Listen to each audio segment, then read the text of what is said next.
بسم الله الرحمن الرحيم. عن عائشة رضي الله تعالى عنها أن النبي صلى الله عليه وسلم كان لا يتوضأ بعد الغسل. رواه الترمذی. ام المؤمنین سیدہ عائشہ رضی اللہ تعالیٰ عنہ بیان فرماتی ہیں کہ نبی کریم صلی اللہ علیہ وسلم غسل کے بعد وضو نہیں کرتے تھے۔ دوستو، اس مسئلہ کو سمجھ لینا چاہیے کہ غسل کے ضمن میں وضو ہو جاتا ہے، اس کے بعد الگ سے وضو کرنے کی ضرورت نہیں ہے۔ تاہم نبی کریم صلی اللہ علیہ وسلم نے ترغیب بھی دی ہے اور آپ کا عمل بھی یہ تھا کہ آپ غسل کرنے سے پہلے وضو کیا کرتے تھے۔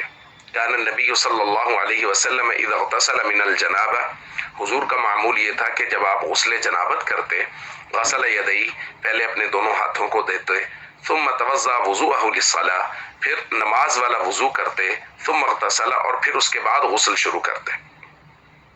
تو اس لیے غسل کرنے سے پہلے وضو کر لینا چاہیے، جیسا کہ نبی کریم صلی اللہ علیہ وسلم کا مبارک طریقہ ہے۔ لیکن مسئلہ یہ ہے کہ اگر غسل کرنے سے پہلے وضو نہیں بھی کیا تو پھر بھی غسل کے اندر وضو ہو گیا ہے، غسل کے بعد الگ سے وضو کرنے کی ضرورت نہیں ہے۔